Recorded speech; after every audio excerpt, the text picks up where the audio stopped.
Hello and good morning my dear student. मैंने आपको tenses जो पढ़ा है उसकी प्रैक्टिसेस में आज बहुत ही रोचक इन्फॉर्मेशन आपके लिए लेके आया हूँ मैं टेंसेस से रिलेटेड। तो आप इन टेंसेस को देखिएगा। देखिए, हमने प्रेजेंट सिंपल प्रेजेंट का कुछ भी नहीं किया था अब तक। प्रेजेंट प्रोग्रेसिव का कर लिया था। प्रोग्रेसिव का मतलब कंटिन्यूस ही होता है, तो यहाँ कंफ्यूज नहीं होना है आपको। पास्ट प्रोग्रेसिव, ये पास्ट कंटिन्यूस है, जहाँ प्रोग्रेसिव है वहाँ आपको कंटिन्यूस मानना है। और परफेक्ट के मैंने करवा दिए थे आपको।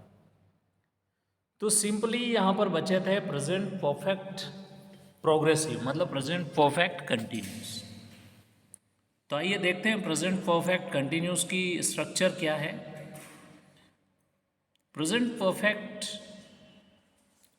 कंटिन्यूस मतलब प्रोग्रेसिव, इसकी स्ट्रक्चर है सब्जेक्ट हैज़ हैव बीन, इसके साथ प्लेइंग, चूँकि वर्ब का फर्स्ट फॉर्म और उसमें आईएनजी, तो यहाँ पर स्ट्रक्चर बनेगी सब्जेक्ट प्लस हैज़ हैव, साथ साथ ये हैज़ जो है वो हमेशा सिंगुलर के साथ में और हैव प्लूरल के साथ में, प्लस बीन लगाइएगा। बीन के साथ में वर्ब का फर्स्ट फॉर्म, उसके बाद ऑब्जेक्ट और उसके बाद अदर वर्ड्स इसमें यूज़ होते हैं। तो इसमें जैसे सेंटेंस बना I have been playing basketball for 3 hours, तो 3 घंटे तक बास्केटबॉल खेल रहे थे। पास्ट परफेक्ट, अब इसमें देखिए I had played basketball before मेरी केम, तो ये पास्ट बन गया। पास्ट मैंने आपको सिखा दिया था subject plus had plus verb third form plus object. Past perfect continuous में हेड बिन लगेगा, जैसा अभी मैंने आपको प्रेजेंट परफेक्ट कंटिन्यूस मतलब प्रेजेंट परफेक्ट प्रोग्रेसिव में बताया, उसी प्रकार पास्ट परफेक्ट प्रोग्रेसिव में subject had plus been plus playing basketball when Mary came, तो इसी सेंटेंस को इसमें कंटिन्यू कर दिया।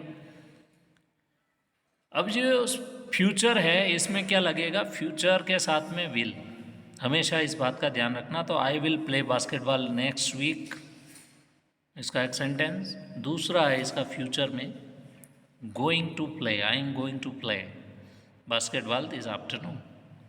Future progressive I will be playing basketball next Sunday, और future perfect I will have played basketball by tomorrow. अब ये conditional simple sentence I would play basketball, मैं बास्केटबॉल खेलूँगा, तो ये कंडीशन है, इसमें खेल भी सकता है नहीं भी। और कंडीशनल प्रोग्रेसिव कैसे बनेगा, कंडीशनल मतलब जिसमें शर्त हो, जिस काम को होने के और ना होने की संभावना कम ज़्यादा होती रहती हो। तो I would be playing basketball, conditional perfect I would have played basketball, conditional perfect progressive I would have been playing basketball. तो ये अलग अलग सेंटेंस है, तो आप इन सेंटेंसेस को देखिए और प्रैक्टिस कीजिए कि किस तरह से सेंटेंस की प्रैक्टिस की जाती है।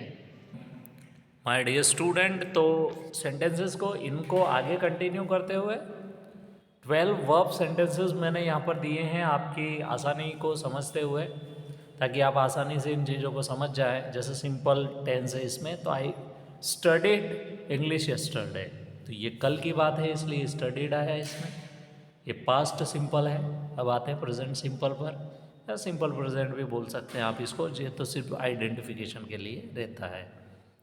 आई स्टडी इंग्लिश, और फ्यूचर में आई विल स्टडी इंग्लिश। अब नेक्स्ट है कंटिन्यूस के लिए, तो इसमें लगेगा आई वॉज स्टडिंग इंग्लिश। अगला है present, I am studying English, तो ये प्रेजेंट में है। आई एम मतलब मैं अभी इंग्लिश की स्टडी कर रहा हूँ, इंग्लिश पढ़ रहा हूँ। पास्ट कंटिन्यूस बनेगा आई वॉज स्टडिंग इंग्लिश। इसी को इससे पहले मैंने आपको बताया, उसमें ये बना था progressive, I will be studying English, ये भी इसका प्रोग्रेसिव है, पर ये फ्यूचर प्रोग्रेसिव है, आई will be studying English. Perfect, now the perfect turn off perfect, I had studied English, मतलब मैं पढ़ाई कर चुका था, चुका हूँ, इसके साथ लगेगा आई हैव स्टडीड इंग्लिश, मैं इंग्लिश की पढ़ाई कर चुका हूँ, और मैं कर चुका होऊंगा, इसके लिए I will have studied English. अब देखिए यहाँ पर प्रेजेंट कंटिन्यूस में I had been studying English, I have been studying English, ये पास्ट और प्रेजेंट में डिफरेंस है। तो हैड लगेगा हमेशा पास्ट के साथ में और हैव लगेगा हमेशा प्रेजेंट के साथ। इसमें जो है कंटिन्यूस बताते हैं हम, कंटिन्यूस किसका, प्रेजेंट का, और कंटिन्यूस किसका, पास्ट का। ये काम काफ़ी लंबे समय से चल रहा है। तो आई हैड बीन मतलब लंबे समय से कर रहा था, और यहाँ पर लंबे समय से कर रहा हूँ पढ़ाई, study. I will have been studying English, कर रहा होऊंगा। तो ये ड्यूरेशन को बताते हैं, टाइम को बताते हैं। तो ये एक बेसिक डिफरेंस है इन दोनों के बीच में। तो ये जो टेंसेस मैंने आपको बताया, इनकी घर पे आप प्रैक्टिस करिएगा। तब तक के लिए thank you so much for joining me, have a great day.